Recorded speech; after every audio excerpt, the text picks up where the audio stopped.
ஒரு இளைஞன் டீ கடையில் உட்காந்துட்டு இருக்கான். டீ கடை மேசையில் இருக்கக்கூடிய தண்ணீர் பானையையும் பிஸ்கட் பாக்கெட்டையுமே பார்த்துக்கிட்டு இருக்கான். டீ கடைக்காரர்கிட்ட கேட்குறான், ஐயா, இந்த தண்ணீர் பானை வச்சுருக்கீங்க, சரி, தாகத்துக்கு யாராவது குடிப்பாங்க. ஆனால் இந்த பிஸ்கட் பாக்கெட்டுகளை வச்சுருக்கீங்களே, இது யாராவது எடுத்துகிட்டு போயிட்டாங்கன்னா உங்களுக்கு நஷ்டம் இல்லையா அப்படின்னு அந்த இளைஞன் கேட்குறான்.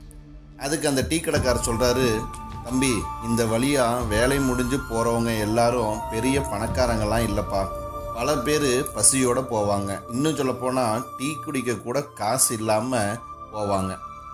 அது புரியுதுங்க ஐயா. ஆனால் வசதி உள்ளவங்க கூட இலவசமாக கிடைக்குதுன்னு எடுத்துகிட்டு போனால் என்ன பண்ணுவீங்க அப்படின்னு அந்த பையன் கேட்குறான். அதற்கு அந்த டீ கடைக்காரர் சொல்கிறாரு, தம்பி, ஒன்று நல்லா தெரிஞ்சுக்கோ, பசி வேற, பேராசை வேற. உண்மையாகவே பசியில் இருக்கிறவன் மட்டும்தான் இதை தொடுவான். ஒருவேளை நீங்கள் சொல்கிற மாதிரி ஒரு வசதி உள்ளவன் இதை இலவசம்னு எடுத்துகிட்டு போனான்னா அது என் நஷ்டம் கிடையாது தம்பி. அப்புறம் யாருக்கு நான் நஷ்டம் அப்படின்னு அந்த இளைஞன் கேட்குறான். அது அவனோட நஷ்டம்தான். ஏன்னா அவன்கிட்ட பணம் இருக்குது, ஆனால் மற்றவங்களுக்கு பசியை புரிஞ்சுக்கிற மனம் அவன்கிட்ட இல்லைன்னு அர்த்தம். ஒரு மனுஷனுக்கு பணம் இல்லாமல் போகிறத விட நல்ல குணம் இல்லாமல் போகிறது தான் பெரிய நஷ்டம். யாரோ ஒருத்தன் தப்பு பண்ணுவான்னு பயந்துக்கிட்டு பசியோடு வர 10 பேருக்கு நான் உதவி செய்யாமல் இருக்க முடியுமா? நீயே சொல்லு அப்படின்னு அந்த டீ கடைக்காரர் சொல்கிறார்.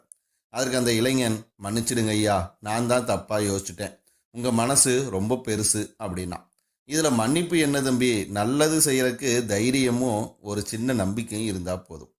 நாம் செய்யும் உதவியின் தகுதியை விட அதை செய்யும் நம் எண்ணமே உயர்ந்தது.